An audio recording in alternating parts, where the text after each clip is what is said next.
Bonsoir, bienvenue à cette édition du journal BDS News du 15 octobre 2012. En voici les titres. La RDC a réussi le pari de l'organisation du 14e sommet de la francophonie.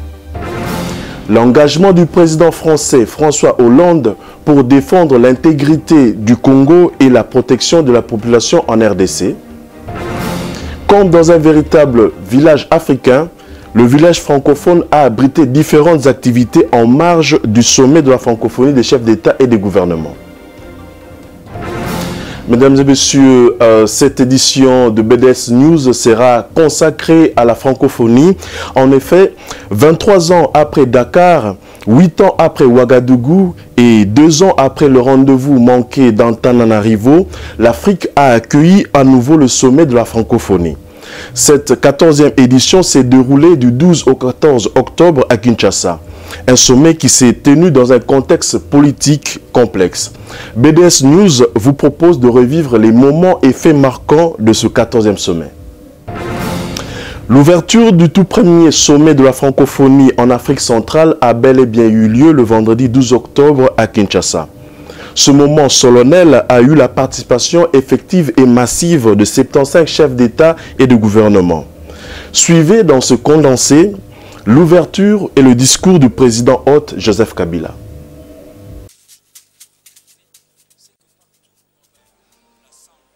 Des poids de main lourds des significations au couple présidentiel du pays hôte, mais aussi au secrétaire général de l'Organisation internationale de la francophonie. Le moment est solennel.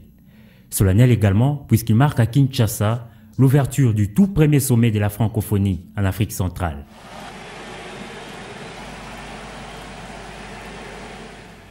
À l'entrée de chefs d'État et de gouvernement dans la salle de conférence du Palais du Peuple, ce fut un tonnerre d'applaudissements. Place à présent à l'essentiel. Le chef de l'État, hôte du sommet, était le premier à intervenir à la tribune. Joseph Kabila, lors de son discours, évoquait notamment le conflit armé dans le Nord Kivu, guerre injuste, imposée par des forces extérieures, a-t-il précisé. Pendant que notre peuple se dépense sans compter pour l'amélioration de ses conditions de vie, de forces négatives, à la solde des intérêts extérieurs, ont il y a quelques mois entrepris de déstabiliser notre pays dans la province du Nord Kivu. Du fait de la guerre injuste qui nous est ainsi imposée, une fois de plus, des milliers d'hommes, de femmes et d'enfants perdent leur vie ou sont en errance dans les montagnes du Kivu. Contrairement à ce que d'aucuns s'attendaient, François Hollande a joué à l'apaisement. La guerre du Nord Kivu et son cortège de violations des droits de l'homme a occupé la bonne place de son intervention. Je pense aux populations des Kivu, victimes de conflits à répétition. Je pense à ces populations civiles massacrées, à ces femmes violentées, à ces enfants enrôlés. Oui, nous devons, et je le fais à cette tribune, réaffirmer que les frontières de la RDC sont intangibles et qu'elles doivent être respectées.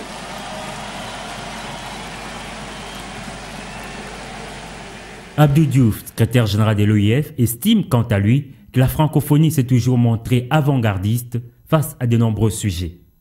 La francophonie s'est montrée avant-gardiste dans bien des domaines, notamment celui de l'environnement et de la diversité culturelle.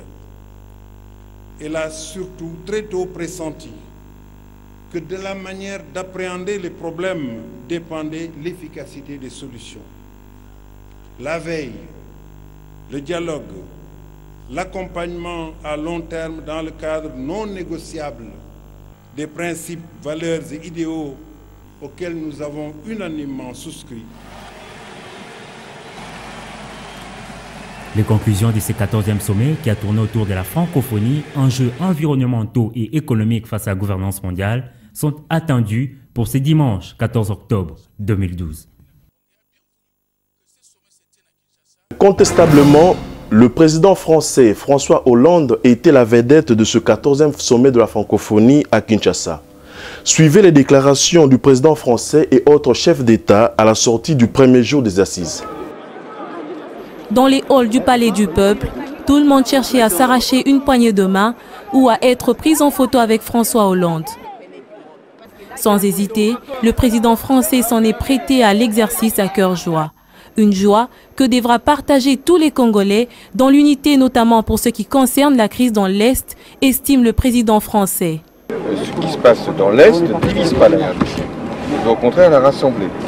Parce que ce soit des dirigeants qui sont aujourd'hui la tête de la RDC ou ceux qui sont dans l'opposition, ils sont tous unis sur l'intégrité de la RDC, sur la sécurité de ses frontières, sur le refus de toute ingérence extérieure et sur la protection des personnes. Ce sont les populations civiles qui souffrent aujourd'hui dans l'Est de la RDC. Et c'est pourquoi moi je suis tout à fait mobilisé pour que la communauté internationale, l'ONU, défende le principe de l'intégrité de la RDC et de la protection des. S'agissant justement de la situation sécuritaire dans l'Est de la RDC, une catégorie des femmes habillées en noir, symbole du deuil qui frappe la nation congolaise, était présente dans la salle du Congrès pour manifester leur ras-le-bol. D'où, pour certains, les succès du sommet reposent aussi sur les résolutions qui seraient prises concernant les conflits dans l'Est de la RDC et dans le nord du Mali. Je pense que la francophonie va envoyer un message très fort par rapport à la nécessité de se mobiliser pour défendre ses valeurs, pour défendre la démocratie au Mali et pour défendre l'intégrité du territoire ainsi que le caractère laïque du Mali. Donc je suis sûr que tous les membres vont se serrer les coudes afin que dans tous les pays où ces valeurs sont malmenées, que ces valeurs soient défendues. Pour le président haïtien, le contexte de cette rencontre doit renforcer les liens de coopération et des partenariats entre les nations. Créer des emplois durables. Aujourd'hui, il faut qu'on voit les problèmes d'Haïti comme des opportunités de business. Par exemple, pourquoi ne pas inviter des compagnies à venir et construire des ports en Haïti, le métro en Haïti. Il y a des compagnies il y a des pays qui sont des experts en ceci. Donc Haïti voudrait pouvoir justement développer un partenariat. L'organisation de ce sommet et l'accueil chaleureux du peuple congolais réjouit le président ivoirien qui en remercie son hôte. Donc je remercie le président Kabila et le peuple congolais pour cet accueil très fraternel. Juste après la cérémonie d'ouverture, les chefs d'État et des gouvernements se sont réunis en plénière pour la suite des travaux à huis clos. L'article 14 de la Constitution congolaise stipule la parité homme-femme. Mais pour certaines associations, cet article n'est toujours pas mis en bonne application au Congo. Ces associations ont donc profité des assises du sommet de la francophonie pour revendiquer cette parité. La question de la parité, telle que stipulée dans l'article 14 de la Constitution congolaise, a été au cœur du débat lors d'un échange entre Isabelle Tchoumbé, Efba Zaïba et plusieurs autres femmes. Pour ces femmes, la parité n'est toujours pas appliquée à la lettre, d'où le sens de leur combat acharné. La problématique de la parité, d'abord, c'est une problématique importante. Elle est inscrite dans notre Constitution. C'est l'article 14 de notre Constitution. Et ça fait déjà 6 ans que cet article est dans notre Constitution. Mais sur le plan juridique, nous n'avons pas évolué. Nous n'avons pas encore eu les lois d'application. Mais je crois que les choses sont en train de se faire. Le problème de la parité doit être traité en amont, mais également les femmes doivent s'affirmer davantage. Tant que dans la famille nous aurons des discriminations, tant que dans la famille nous ne comprendrons pas qu'il est important que la petite fille comme le petit garçon s'épanouissent de la même manière, qu'ils aient l'égalité des chances pour pouvoir s'épanouir en tant qu'adultes, nous aurons beau mettre toutes les lois du monde, eh bien elles ne seront pas appliquées. Les femmes doivent d'abord compter sur elles-mêmes. Je crois qu'il faut arrêter d'avoir l'esprit d'une politique de cadeaux. Pourquoi va-t-on nous faire des cadeaux si nous-mêmes nous ne prenons pas conscience de nos propres valeurs, de ce que nous pouvons apporter à cette société? Donc si nous-mêmes nous ne nous présentons pas déjà dans ces différentes, dans ces différentes élections, donc ça veut dire que nous laissons les autres décider pour nous. Notons que les femmes congolaises en général militent au quotidien pour le respect et l'application du genre tel que repris dans l'article 14. Un accueil chaleureux a été réservé aux représentants des 75 États francophones dans le village francophone. Ce village qui a été construit pour l'événement au stade des Martyrs de Kinshasa. Suivez les images. C'est donc l'ambiance qui règne au village francophone du stade des Martyrs. Véritable échange culturel entre tous les pays francophones représentés dans ce coin aménagé pour permettre aux exposants d'échanger avec les visiteurs. Près de 75 pays représentés, l'accueil réservé aux représentants de ces États est véritablement chaleureux. On est très content d'être ici parmi vous. On vous remercie de l'accueil chaleureux que vous nous avez fait. Et on est vraiment particulièrement ravis de pouvoir aussi présenter le Gabon, tout comme les autres pays se présentent dans cette magnifique enceinte du Stade des Martyrs. Ce qui m'a frappé, c'est l'ambiance tout à fait fantastique qui règne ici. Et cette ambiance traduit d'une part l'universalité culturelle et politique de la francophonie, mais d'autre part on voit l'effort que vous avez fourni, vous, la République démocratique du Congo, le peuple, les gouvernements, pour créer vraiment cette atmosphère incomparable qui entoure le sommet de demain. C'est un moment très fort parce que c'est notre premier sommet de francophonie. Avec l'arrivée du président Macky Sall, je suis en charge de la culture, donc de la francophonie. Donc on est très content d'être là. Exposition, vente, spectacle, tout y est pour ne pas ennuyer les visiteurs. Absolument impressionnant, de vivacité, de créativité, c'est magnifique. C'est un vrai village. Un vrai village. C'est bien joli, c'est original, c'est vivant, c'est plein de couleurs, de musique. 111 stands au total où vous pouvez retrouver les différents pays, différentes entreprises, mais aussi les 11 provinces de la République représentées, le tout sous un rythme cadencé. La journée du 12 octobre 2012, journée de l'ouverture du 14e sommet de la francophonie, a été une journée fériée à Kinshasa. Les élèves ont donc profité de cette occasion pour visiter le village francophone. Suivez. Déclarée journée chômée ce vendredi 12 octobre 2012, de nombreux écoliers qui n'ont pas eu l'information se sont rendus dans leurs établissements scolaires fermés. Pour ce faire, certains d'entre eux ont préféré faire un tour au village francophone. Un détour qui ne les a pas déçus. Tout ce qu'il y a ici me semble très beau à voir. Je suis venu pour visiter votre espace que nous avons ici. L'accueil est chaleureux. Souvent on me disait bientôt la francophonie dans notre pays et je croyais que ce sont les utopies qu'on me disait, je croyais que non les mastons. Et aujourd'hui moi-même je suis très content. L'on s'attend donc à recevoir des milliers de personnes dans cet espace d'échange culturel avec ces journées fériées vendredi et samedi déclarées par les autorités pour permettre ainsi l'appropriation par les Kinois de cette fête francophone. Le village francophone a régorgé en son sein les stands des pays membres de la francophonie, les 11 provinces du Congo, mais aussi des entreprises et industries internationales, à l'exemple de Canal Plus Afrique. Suivez ce reportage. Village de la francophonie, tout y est.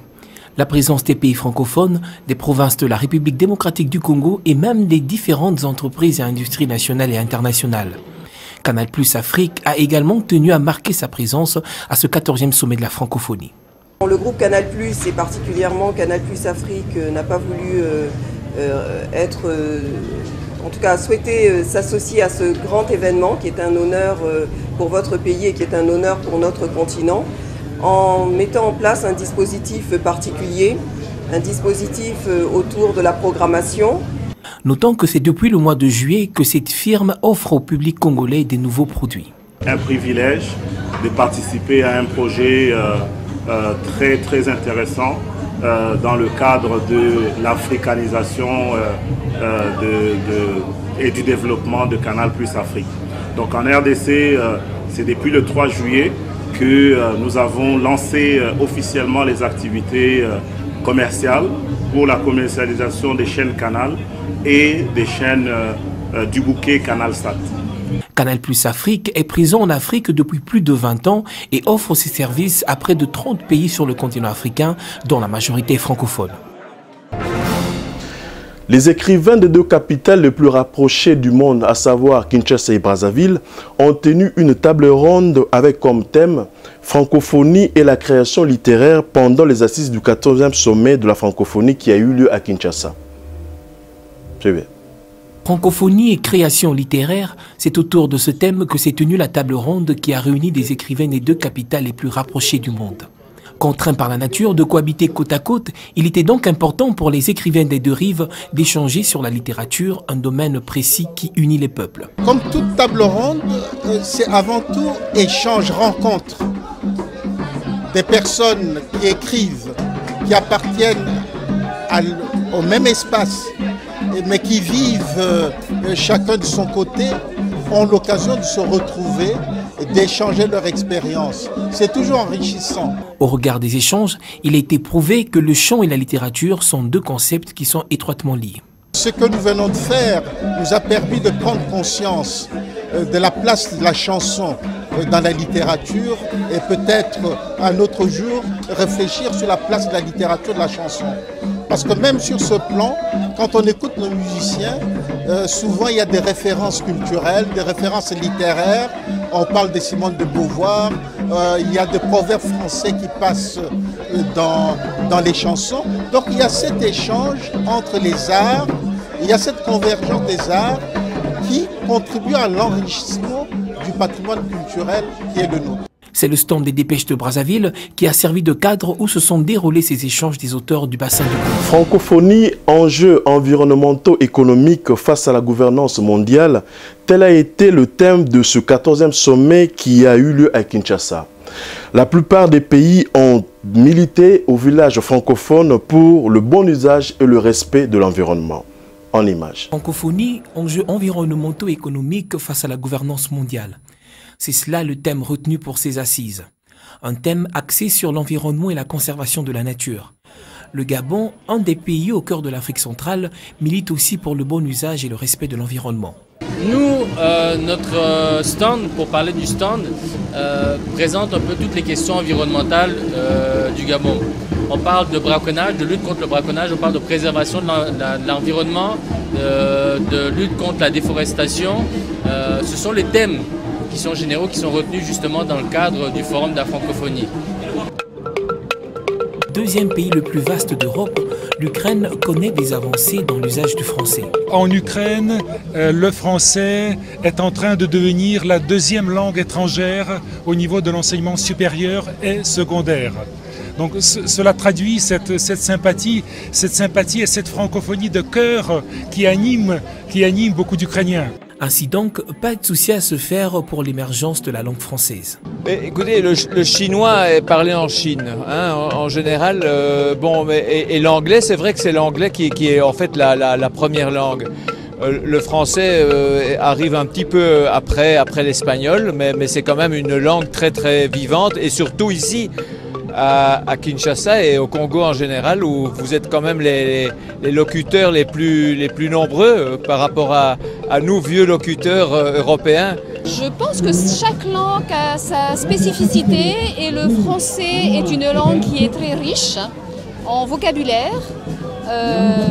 À la grammaire un peu compliquée, donc effectivement il est plus facile d'apprendre l'anglais que le français, mais le français a sa richesse culturelle et je pense qu'il n'y a pas lieu de s'inquiéter quant à la concurrence anglophone ou autre. On compte près de 265 millions de personnes qui parlent le français dans le monde, repartis dans 51 pays et présents dans les 5 continents. Notons que 112 millions le considèrent comme première langue et 183 millions de gens l'utilisent au quotidien. Nous allons maintenant ouvrir un dossier de proximité consacré uniquement à la commune de Makala dans la ville de Kinshasa en République démocratique du Congo. En marge de la francophonie qui a vécu Kinshasa blanchi, les Kinois continuent à faire face à leurs problèmes quotidiens.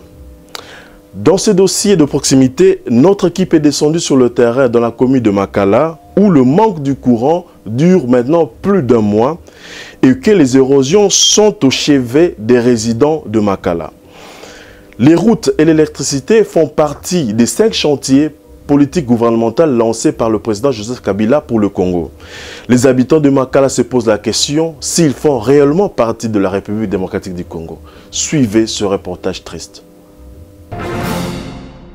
Il passe des jours, des semaines et des mois dans le noir. Ici à Makala, les habitants déjà confrontés au problème de manque d'eau font aujourd'hui face au manque du courant électrique. Les quelques rares fois qu'ils ont du courant électrique, c'est entre 1h et 4h du matin. Selon eux, les ampoules sont devenues des objets de décoration des maisons en lieu et place de les éclairer. Pire pour les habitants de Makala, en dépit du fait qu'ils ne bénéficient presque plus des bienfaits du courant électrique, la SNEL continue à envoyer des factures, quelquefois salées. On me facture, pas comme par le passé, mais avec mention en dessous TVA, et qui varie de 16 à 20%. Nous ne comprenons pas. Nous sommes plongés dans l'obscurité. Il y a près de 3 semaines, et les autorités, les décideurs sont obligés de nous rétablir dans nos droits. Parce que nous avons aussi besoin de vivre comme ils vivent chez eux. Nous ne sommes pas différents d'eux. Il y a des intellectuels dans l'ombre ici. Moi, je suis directeur chef d'établissement, école primaire, et souvent, il y a des rapports à faire la nuit, tout ça, mais je n'arrive plus à faire ça. Si aujourd'hui, la SNEL et la Régie des eaux se soucient de nous, qu'elles viennent nous fournir leurs services dans notre propre pays, pourquoi devons-nous souffrir comme ça? Avons-nous tué le président de la République ou quoi? Nous voulons vivre en liberté. L'électricité fait partie des 5 chantiers de la République. À Makala, la population croit comprendre qu'elle ne fait pas partie de la République. Sinon, comment comprendre le drame qu'elle vit au quotidien? Pas d'eau, pas d'infrastructure routière, et pour couronner le tout, pas de courant électrique. Au quartier Tampa, dans la commune de Makala, la population lance un SOS aux autorités du pays. Si rien n'est fait, elle va perdre des maisons et se retrouver dans la rue, ou plutôt dans le gouffre. Le quartier Tampa est sérieusement menacé par des érosions. C'est avec les moyens des bords que les habitants du coin luttent contre cette grande ennemie qui veut engloutir leurs habitations. Ne possédant qu'une solution efficace pour arrêter la progression infernale de cette érosion, les habitants de Tampa crient au secours. Que devons-nous faire? Nous n'avons pas assez de moyens pour combattre cette érosion. Nous apprenons que l'État construit des routes. La commune de Makala n'est-elle pas concernée? À la saison de pluie, nous aurons beaucoup de difficultés avec les enfants.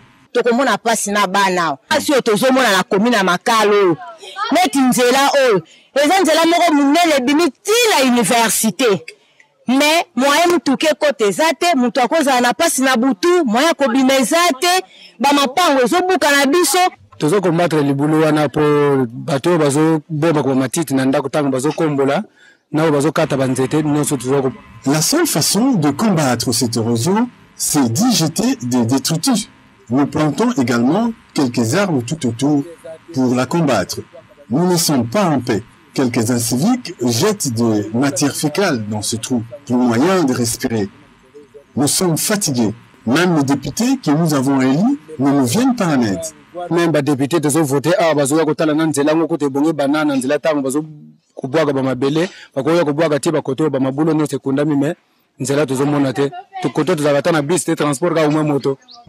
en dépit de tous les SOS lancés, les autorités ne nous viennent pas en aide? S'interrogent les habitants de Tampa. Si pour eux, cette érosion constitue une réelle menace, un réel danger, les coqs, eux, ils ont trouvé un meilleur endroit pour aller picorer. Makala, l'une des 24 communes de la ville de Kinshasa, bordée à l'est par la commune d'Ingaba, à l'ouest par Ngiringiri, au nord par Mongafula et au sud par la commune de Kalamou. Bien que située au centre de la ville de Kinshasa, Makala connaît un sérieux problème d'urbanisation et d'infrastructures routières. Au dire des habitants de cette commune, il s'avère que cette municipalité n'a aucune route asphaltée. Ici, au quartier Tampa, les véhicules n'accèdent pas. Pas de motos, moins encore de vélos, pour se déplacer leurs propres pieds. D'où cette interrogation des habitants. Le programme de 5 chantiers de la République ne concerne-t-il pas La commune de Makala? Nous n'avons aucune route asphaltée par ici. La seule voie qui nous conduit jusqu'à l'université est dans un état désastreux. S'il pleut par ici, c'est la catastrophe. Que l'État nous construise des routes solides. C'est là malonga. En tout cas, moyen de déplacement est difficile. Pour moi, nous ne savons pas nous déplacer par ici. Lorsque quelqu'un pique une crise, les motos ne savent pas arriver pour son évacuation vers des grands centres hospitaliers.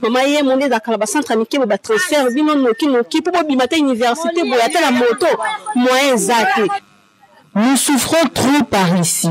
Sur l'avenue Mopoulou, autrefois, les véhicules passaient jusqu'à Makala. Maintenant, c'est pénible.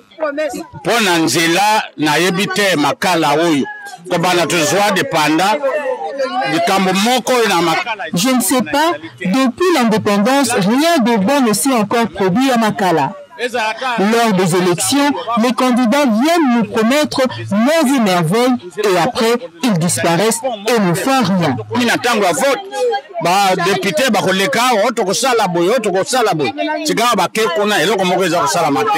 Ceux de Makala ont foi que leurs doléances tomberont dans les oreilles des dirigeants pour un début de solution, car, disent-ils, trop de kilomètres à pied usent non seulement leurs talons, mais aussi leurs pieds.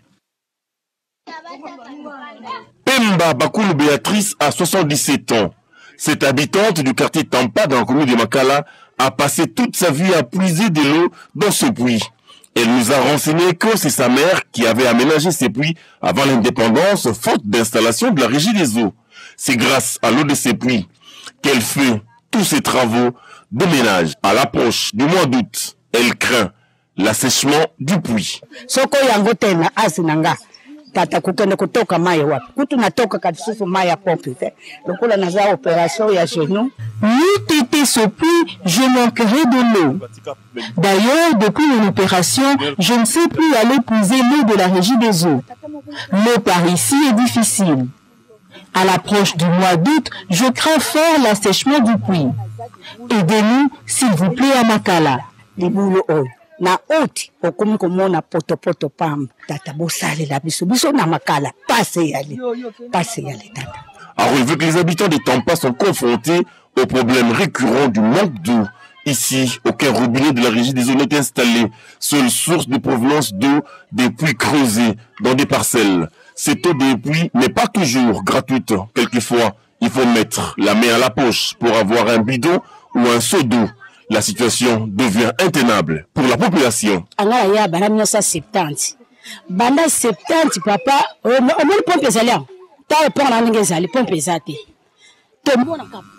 Je suis ici depuis 1970. Il n'y a aucun robinet dans ma parcelle. Nous souffrons beaucoup. Tous les dimanches, les gens vont difficilement à l'église. Il faut aller chercher l'eau des puits. Une fois même, j'ai eu à puiser de l'eau avec une aiguille dedans. Qu'avons-nous fait à l'État congolais? Pourquoi il ne s'occupe pas de nous? Est-ce que tous les Congo, tout cela n'est pas Congo, tout le monde surtout comme la quartier Tampa, tout ça n'a pas si pensé à. L'eau c'est la vie, disent les agents de la régie des eaux, et à la population de rétorquer.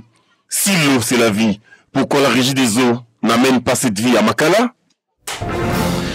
Voilà, mesdames et messieurs, nous sommes arrivés à la fin de cette édition BDS News qui a été consacrée essentiellement à la francophonie, qui a fermé ses portes le dimanche dernier à Kinshasa. Dans notre prochaine édition, nous allons ouvrir un dossier, un débat plutôt, sur l'après-francophonie à Kinshasa.